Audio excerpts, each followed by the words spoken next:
What's up, everybody, and welcome to another episode of the Scouting Combine here on the 5 Reasons Sports Network. I'm with my co-host today, Eric Smith. How you doing today, buddy? Hey, not too bad. Just getting ready for our last week of high school football here, and then from there it's all NFL and college for me. All NFL and college. We're getting down to now week 7 of the NFL. Week 8 of the NFL season. The Dolphins had a bit of a bye week right before last week's game up against the Indianapolis Colts. And honestly, they could have won that game, Eric. There were a lot of miscues happened by the offense, specifically from Tyler Huntley and Mike McDaniel in the run game as well. Let's go ahead and touch up on that before we get into the specific passing game from Tyler Huntley, what Tua brings, and a little bit of insight into this Cardinals defense.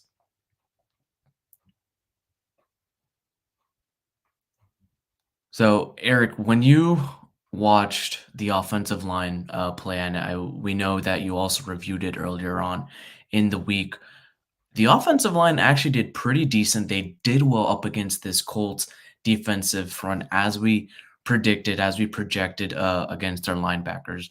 And they ran for almost over 160 yards. But what was the key factor in that game?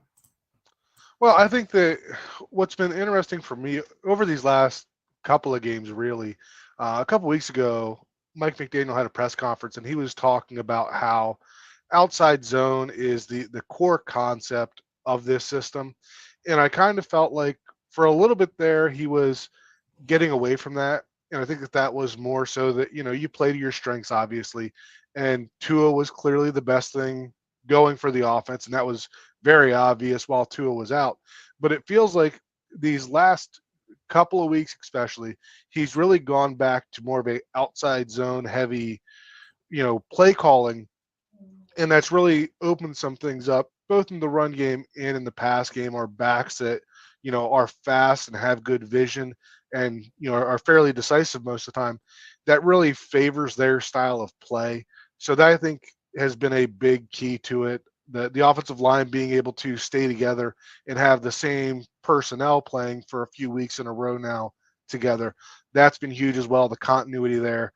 I'm definitely interested to see when Tua comes back if they continue to stay committed to the outside zone heavy runs that they've been doing these last couple of weeks, or if they fade back into the, leaning on Tua as much as possible. I think there's definitely an opportunity there to continue to run the ball while incorporating, the explosive plays and the consistency that Tua can bring with his accuracy and decision making. All right, we're going to touch upon the two key plays in the run game that did not result in a favorable result. Basically, those two fumbles lost, one from Raheem Mostert, one from Alec Ingold, that basically changed the entire situation of the game for the Dolphins, and the Dolphins lost a lot of win probability as well. We'll go ahead and run this play. This was on, I believe, this is a 1st and 10 in the third quarter at the Miami's 38-yard line. And the Dolphins were running the ball really, really well. And unfortunately, this was a play that was not favorable for the Dolphins overall. I'll go ahead and run the play first from here. They're in I formation. They are in 21 personnel. Yep. And this is just outside zone to the weak side of the formation with the lead blocker being Ingold. This was actually a really good play. Should have been a 7 or 8 yard gain. And, Mostert's just not able to hang on to the ball here. But this was a good play call, good blocking. This is just one player not being able to finish the play in that case, unfortunately. Yeah, and that honestly set off the Dolphins' win probability down from a 66% to a 47% as the Colts stripped the ball, led it to a turnover, and the Colts actually scored here. They tied up the game 10-10. We'll take a look at the fumble one more time. He could have secured the ball, but he's falling down. This defensive player basically strips the ball out. I mean, there's nothing much you can do other than Raheem Mostert trying to secure the ball properly. Uh, it should have been a successful play. It wasn't, and maybe the outcome of the game could have changed right then and there. The next one was a very head scratching move and a head scratching play call as well from Mike McDaniel. Before we run this play, Eric, what were your thoughts on this? I could not make any sense of it. I mean, this is going to be an outside zone run, but they're giving it to the fullback going up the middle. And so I'm pretty sure this is going to go to the left side. Yep. So we're asking Aaron Brewer to, on a regular outside zone, sealing off that one technique defensive tackle. He'd have been just fine on that, because if it's a halfback taking that ball, the path that he's taking is Would towards have the been tight end there. right. But by him handing off to the fullback instead, he's literally giving it to him into the teeth of the defense here. Right And, here. and it's not a block that I don't think anybody should expect Brewer to make.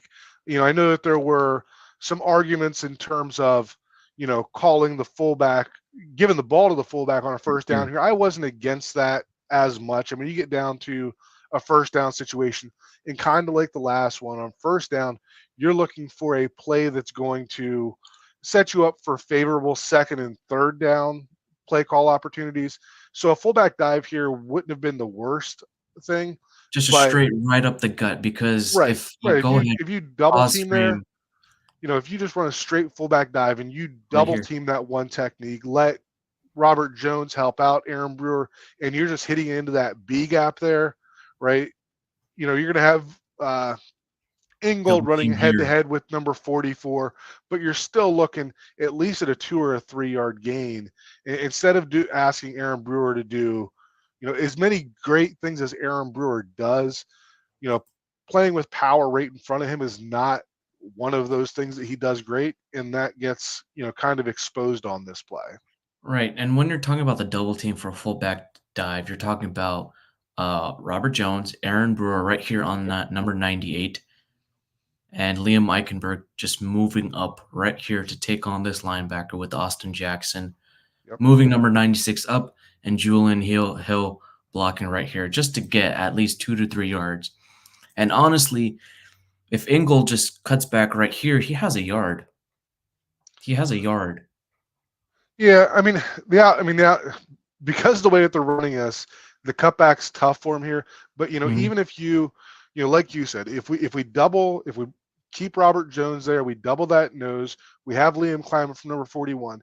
The action of that outside zone with HN run to the outside is taking 44 out of the box. But Mhm. just the idea of asking Brewer to make that block one-on-one for a play that's designed to go into the A gap is just, I don't see how the play design when you draw it up on the board made any sense at all. And maybe this is an opportunity. Maybe they expected a different look from the defense here, where they didn't expect that defensive tackle to be shaded on that side. And maybe that's, one of those situations that if Tua was in the game, he's got the freedom in the offense to audible out of something that doesn't make sense. Maybe that's one that he looks at and he says, hey, coach, this is not going to work. I'm going to do what I want to do here. And we don't run ourselves into a play that doesn't make any sense. All right, we'll move on from the run game. We know the Dolphins were successful. When we take a look at the advanced analytics from this, if we filter out those two fumbles, the Dolphins were middle of the pack in terms of rush EPA, but they were successful. They were top 10 in terms of success rate up against the Indianapolis Colts. When I took a look at the game at the end, maybe the stats have finally compiled and basically stayed steady. So I'll have to take a look at that again one more time. But they ran the ball really well. They're being successful running the ball. It's the passing plays that is not working. And we're going to go ahead and take a look at some of the stuff that Tyler Huntley was missing on, whether it's penalties, missing on plays, on intermediate routes, deep routes, short routes as well. We're going to go ahead and filter out those plays from there. All right. We are taking a look at intermediate plays, intermediate passing plays, and there's 4 plays that match the criteria. First quarter and second quarter on the intermediates, the core staples that the Dolphins pretty much run along the intermediate and middle of the field areas. Go ahead and run the play. We have Alfredo here. The design of that fullback dive play looked like it was supposed to go in the 2 hole, and Boyle called the play incorrectly. Yeah, I think I agree with that, and I said that on, both that play as well as the other, I think it was the fourth down play that Ingold came up short on. That on both of those, the quarterback exchange looked off, and I agree that on that one, it looked off. It looked like it was supposed to go a little wider than what it did. I still don't agree with the play call in general. All right, we're going to go ahead and run the play. This is in the first quarter, 2nd and 6 at the Indianapolis 31-yard line. You have your running back as Raheem Mostert, fullback Alec Ingold right here as the F, as the force player. You have Jonnu Smith and Julian Hill with Tyreek Hill as the lone wide receiver.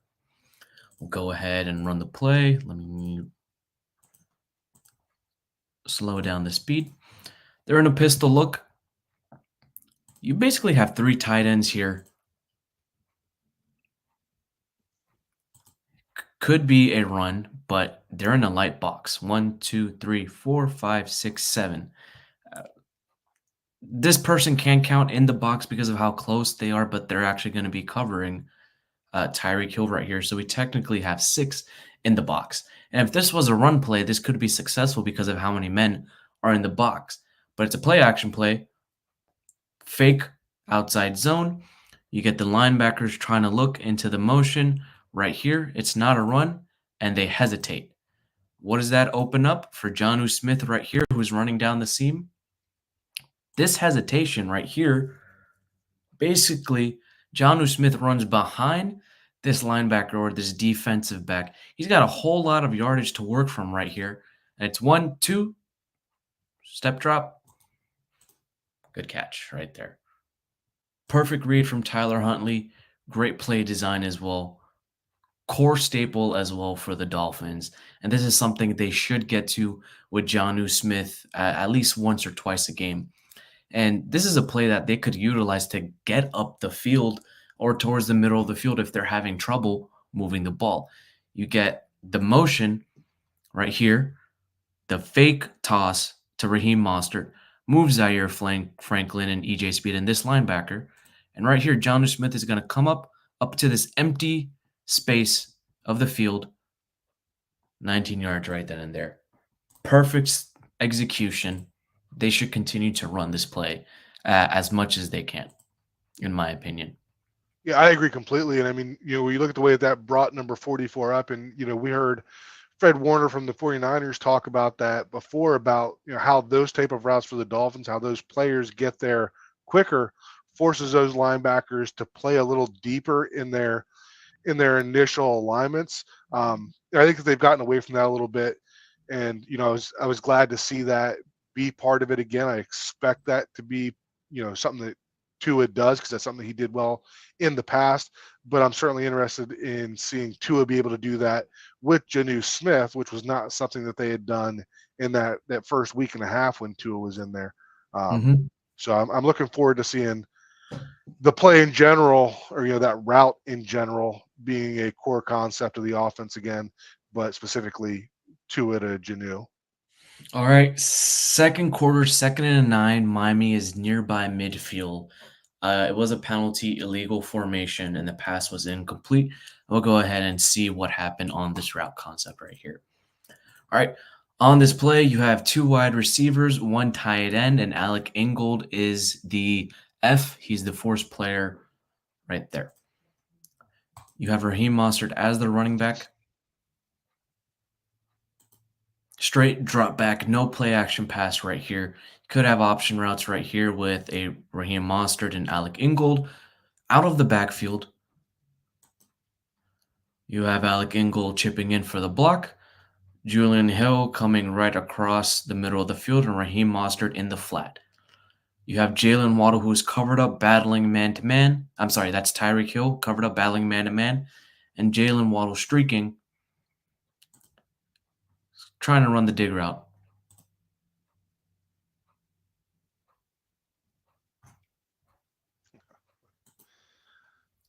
Let's see what Tyler Huntley was seeing. Okay. You do your drop. No one is open right here.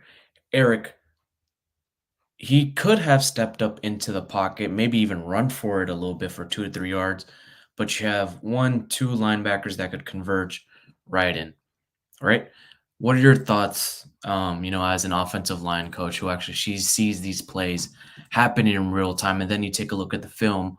What's something Mike McDaniel would be telling Tyler Huntley on this play right here? I think what Tyler Huntley did was the right thing here to be able to step up in the pocket, and you see Julian Hill getting behind the defense there. Um, it wasn't a great pass, but this is a pass that, the tight end has to be able to help the quarterback out some here. Catch it. Good, right? If that ball's in front of Julian Hill, he might be running for a touchdown when you look at it. Really, he's got a safety really to beat that has to change directions. Not a great throw from Huntley to turn him around like Mm-hmm. that. And He what I he do, I didn't would have still. him in stride. He didn't have his footing to make it an enough accurate throw where he could actually gain yards after the catch.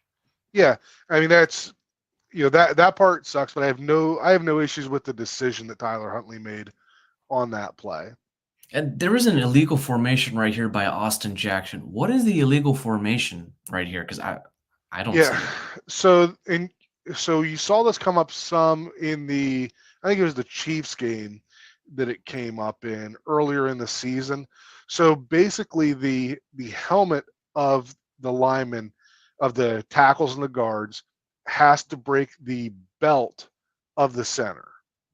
So they can push pretty far back, and you see that sometimes. Yep, and it's right on the line there, right? It's real close, and NFL offensive tackles will try to push that back as far as they can. When you look at the Chiefs and Jawan Taylor, the way that he does it, so when he gets into his stance, he's very far forward in his stance, so his feet can sit back further.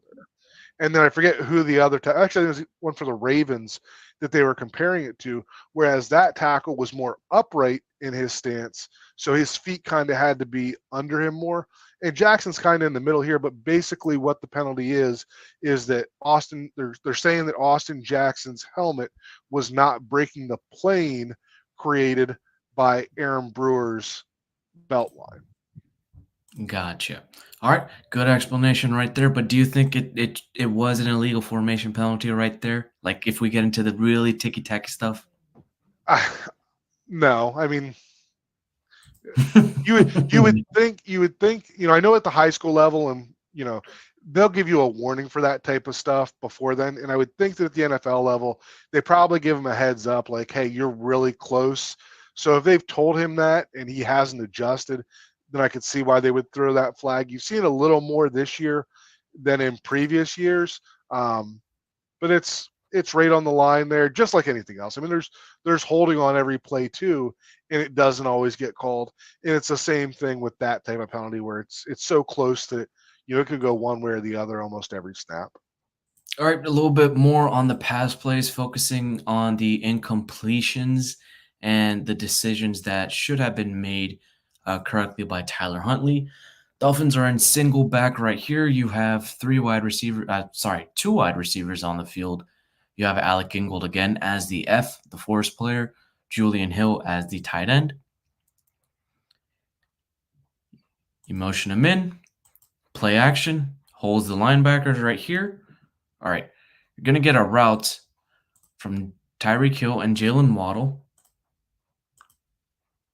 Waddle was basically running the corner, and Tyreek Hill was running a dig. Huntley fades into the pressure right there. And the timing, it's based on the timing right here. I don't think Tyler Huntley really ever got the timing down throughout the bye week on these type of core staple plays that the Dolphins and Mike McDaniel runs. And if this is Tua, the ball is right about out right there. And Tyler Huntley fades and hesitates into pressure right here. That was allowed by Teron Armstead, and the ball should have been out, and it wasn't. Yeah, I agree with that completely. I mean, if that's Tua, that ball is out. Huntley scrambled out of some clean pockets. This was not necessarily him scrambling out of a clean pocket because there was the pressure being given up by Teron Armstead here. But if you're a quarterback that is closer to the strengths of Tua, you can see that developing, and you can know that Tyreek is going to be open, and you can throw that ball early enough that you're not even going to take a quarterback hit. So that's the anticipation that we talk about and some of the plays that get left on the field as a result of that.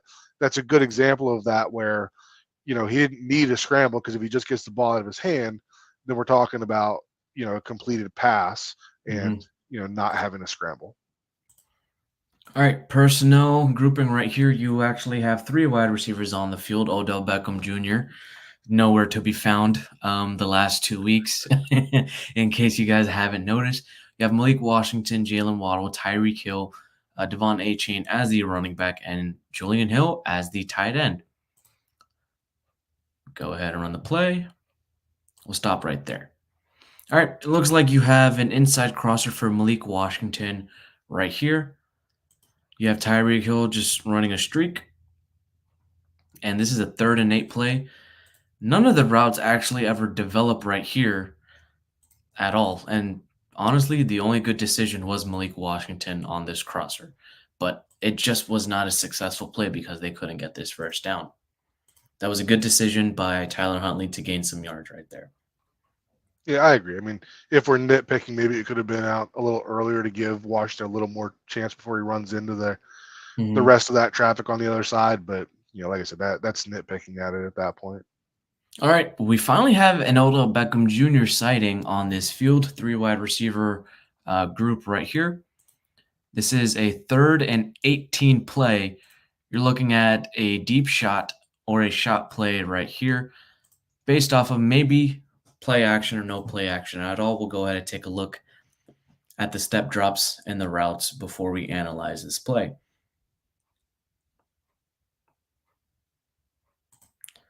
Not sure what the play call was right here in this situation, maybe to get closer or try to pin the Colts a little bit deep based on the field position.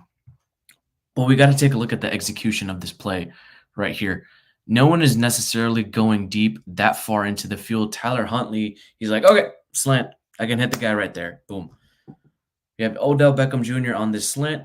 You have Tyreek Hill just basically running a bit of a curl or a spot route right here to gain some depth in this zone. Ball is out pretty quick, and just Odell Beckham Jr. doesn't execute right there. Yeah, that play to me just felt like a, not necessarily going for the first down on that play, just trying to move forward a little bit in that situation to try to pin them deeper on the punt. If you look on the opposite side of the field there, I think it was Achane was going out on a swing route there that if you were really looking to convert, maybe would have tried to get to him in some space there. But, it felt like Odell kind of gator armed that one a little bit, but at the same time, like we're talking about, an 8 to 10 yard gain just to try to get into better position for punting, and not really a play that would have had a chance at converting for a first down. All right, 3rd and 11 on the 3rd quarter. They're on Miami's own 29-yard line. It's a deep incompletion. We'll go ahead and take a look at the route concepts and the personnel on the field. They're pretty much emptied up. You have one deep safety. That's about it.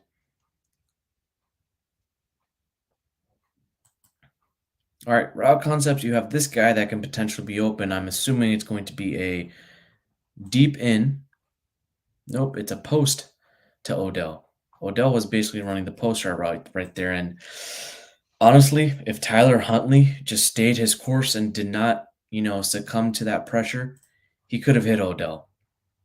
Yeah, this was a great pocket. This is actually going to be the play that Tyler Huntley got injured on, and he's abandoning a good pocket here with no reason for it. Yeah, if this was Tua, maybe he would stay in the pocket or maybe step up onto this side just to go ahead and heave that ball up to Odell up on this post. Because if Tyler Huntley stays or moves back just a little bit, he puts his feet down and throws a strike right here. Yep. He's leading Odell Beckham Jr. for a 30 to 40 yard gain. Yep. Again, just the Bail. anticipation, having the confidence in letting it fly, understanding the coverages and what that means for the route concepts that you had. Yeah, but if he was to strike this zone would close up very easily, and it could potentially turn into a contested catch situation, which Odell Beckham Jr., before signing with the Miami Dolphins, has been pretty good at in his career. Like, you may want to throw this ball right here, but it may not get you the first down yardage. If you're throwing this ball to Tyreek Hill right here, you can. Tua most likely throw this ball to Tyreek Hill. This is potentially his first read. You're having one, two, three defenders close in, but you have this much space. And with Tua's accuracy and how fast he gets the ball out, that's a potential first down.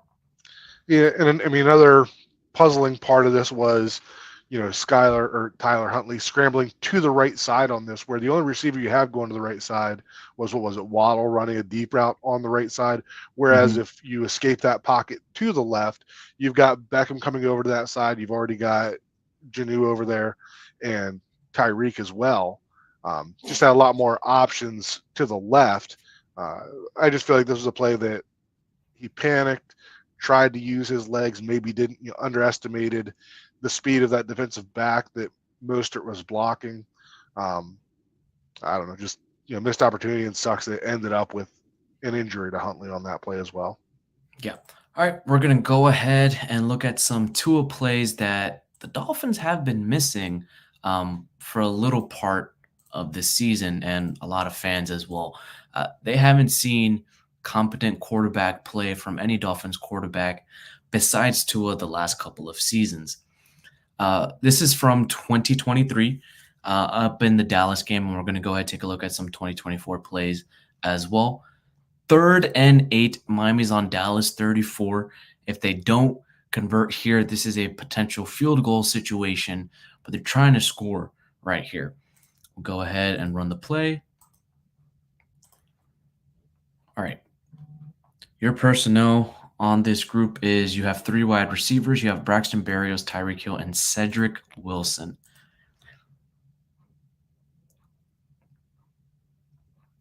All right, you have Devon Achane motioning out, empty set right here. No play action, standard drop back.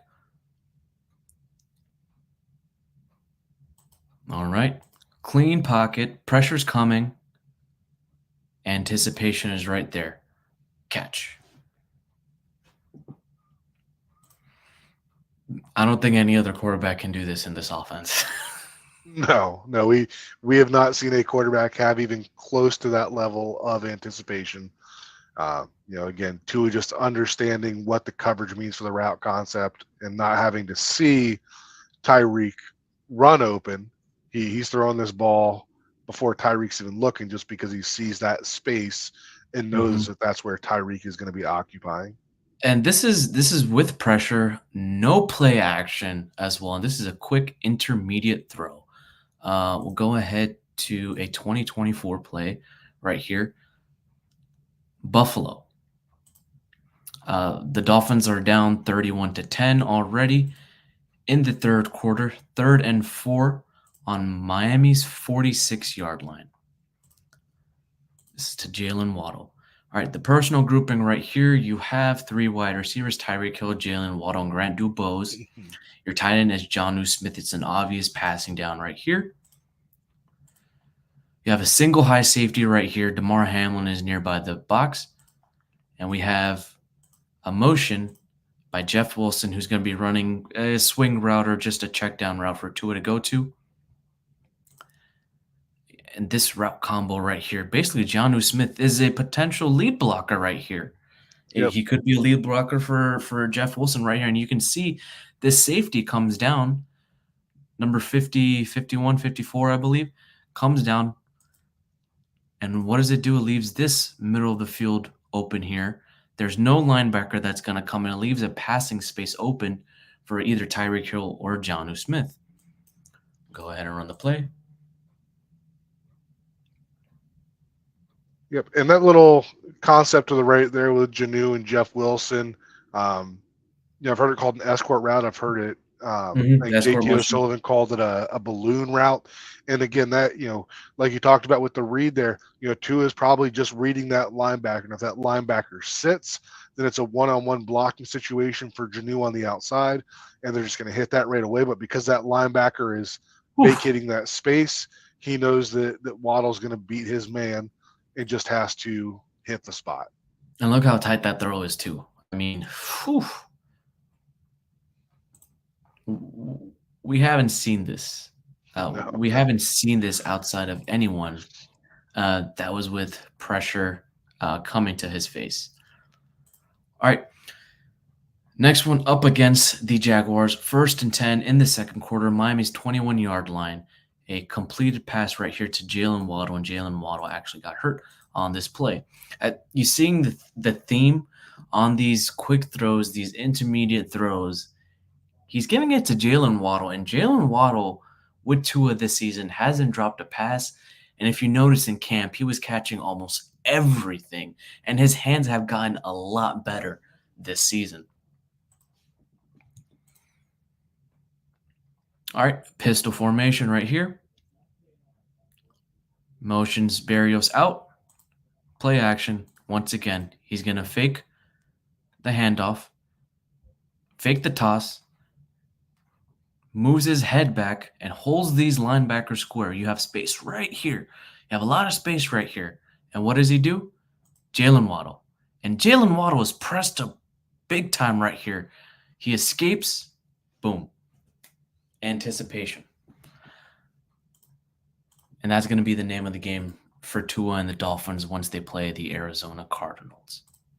Yeah, and those easy completions that we're missing right now. I mean, for Tua, that's an easy read. Like, he can see that Waddle has the inside leverage on that cornerback. He can see the safety drifting back a little bit, and the chemistry between those two just lets Tua know. Again, right? He's just throwing it to a spot with that corner having the outside leverage. He has no chance of making that play on the ball, so he can just put it in a spot that's open and let Waddle run into it. All right. We're going to take a look at some play action passes up against this Cardinal defense that the Packers basically run. And if you guys haven't seen the last couple shows, we've taken a look a lot of this Packers offense. And a lot of the teams that we've faced have played this Packers offense as well. So it's a good measuring stick to see what the game plan might be up against this Cardinals defense right here. All right. Single back formation. It is a play action pass right here. Motions.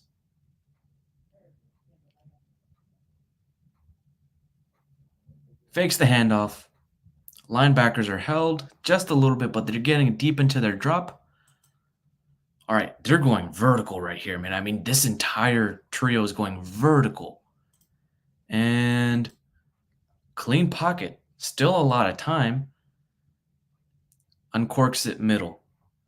We're going to go ahead and take a look at the route concept one more time and break.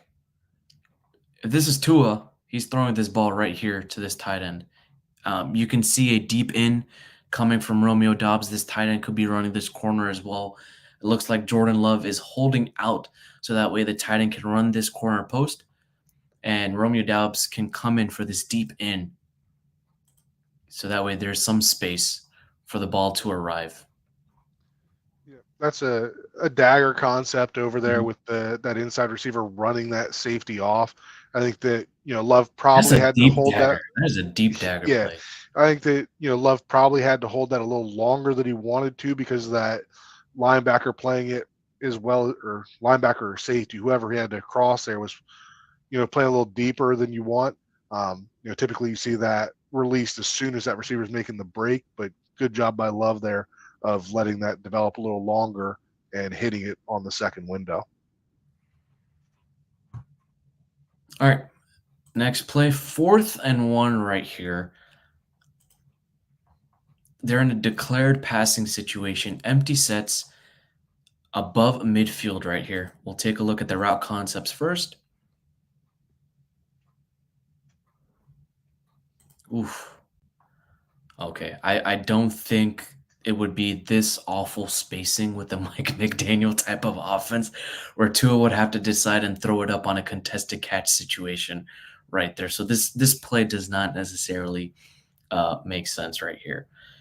All right, we're looking at a 3rd and 6 nearby Arizona's deep red zone right here, and this could be a potential good measuring stick for the Dolphins and Tua when they're trying to drive down the field for either a field goal or a touchdown. And this is a 3rd and 6, so a field goal could be given here with Jason Sanders. A 20 to 30 yard field goal, but the Dolphins need to get better in the deep red zone and the low red zone and actually score some touchdowns here, which they've struggled with ever since towards the end of last year.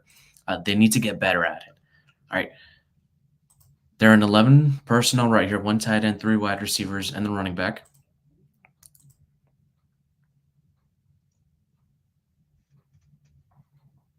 All right, let's take a look at the concept one more time.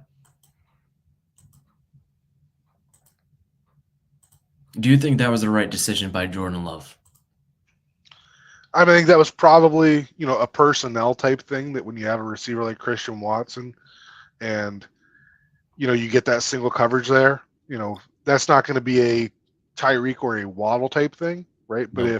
if Odell Beckham Jr. has been showing that ability in practice to be able to go up and make a catch, or maybe a Janu Smith, and you get a favorable matchup there versus, what I'm not sure who that defensive back is, but he looks to be at a size disadvantage versus Watson, right? So when that becomes man coverage and there is no safety help over the top, You want to get that one-on-one matchup right there. yep, if you got the personnel to do it, then you just put the ball high and let your bigger player go make Yeah. that play. It's a goal line fade. Yep. I don't want to see a Tyreek Hill goal line No, fade on 3rd and no, this 6 is when we don't want to not a see that. Tyreek or Waddle play here. Instead, what we want to see, especially if this blocking is good, the Cardinals are basically sending a potential pressure package and then they bail out into coverage. What needs to happen from Tua right here is he needs to throw this in route. You got a lot of space right here. You don't necessarily need a touchdown right here. You just need a conversion. And you throw this ball right here to Jaden Reed. That would be the right call, the right play call right there. Yep. If we're looking at the Dolphins personnel, that's definitely probably a safer option. We talk Yep. about Tua's anticipation and the likelihood of a Tyreek or a Waddle running that route and creating some separation, hitting it there in that window after the linebacker is likely a good option. Yep. Taking a look at the advanced analytics up against this Cardinals defense, they are 30th, again, 30th in terms of drop back EPA. They are not good. And with Tua coming back, who's a fantastic anticipator, who's accurate, you're going to have Tyreek Hill and Jalen Waddle. Most of the offensive core group is healthy. Tua is healthy. The offensive line is healthy as well. Thank God. They've played well together as a unit so far. This should be an easy game for the passing game right here, Eric. Yeah, I would think so. There was And a they're last in success rate, so they should be able to convert on those easy yards. there was a tweet put out earlier by Jesse Morse that I had shared, and I guess he's a doctor that does a lot of fantasy football type stuff, looking at injuries, and he had put out a tweet about quarterbacks returning from concussions, and typically how in their first game back they're not as good as usual. So going against a easier pass defense here, hopefully, Tua can kind of get back into a groove. And I'm glad that he's coming back versus this defense instead of the Buffalo defense that's up next week. But hopefully we can just get some efficient passing out of Tua, kind of get back into his groove against a defense that's not great against the pass, and build some momentum heading into a key matchup. I think the Dolphins should win this game. They're at home. Tua's back. The offense has been humming, especially running the ball. The Cardinals are 22nd in rush EPA. They're worse than the Indianapolis Colts. And the Dolphins had a lot of success up against the Indianapolis Colts. They just need to not turn the ball over. Simple. They should be able to win this game. Yeah, I agree completely. Looking back at some of the the Arizona defensive film and watching them play against the Green Bay and the Rams, teams that run the outside zone similar to what we do, that is something that should continue to be a strength of this team. And you have Tua coming back, but he's not coming back into a situation where we need him to step up and be a star from the moment that he steps on the field. We should be able to run the ball well and create favorable opportunities and let him kind of get his feet back under him. And hopefully he gets a few of those completions, really gets the confident. We get to see that salty Tua that, is just ripping them and putting up some huge numbers. But I'd be happy if we just get it, an efficient game. And, it's funny when we talk about Tua that, an efficient game for him, we're probably still talking, 225, 250 yards, where with other quarterbacks, an efficient game is 150 to 175, somewhere around there. So it'll be interesting to see how quickly he, comes back in. But with the success we've had running the ball lately, we don't need him to come in and throw for 200 yards in the first half for us to be able to win this game. Yep, they should stick with the game plan, stick with the script. If the run game is working, stick with it. If you don't need to have to do too much, save his energy for the Buffalo game as well, and just have him be efficient. If he needs to throw for 10, 11 times, that's all they need from him. That's all they need from him. That's it. Get the win, move on to Buffalo, try to salvage your season as much as you can. As always, y'all, stick with us here on the Scouting Combine on the 5 Reasons Sports Network, part of the Miami Dolphins feed here with 3 yards per carry, and the pulse of Fins Nation with Louis D. Sung. As always, y'all, go Fins.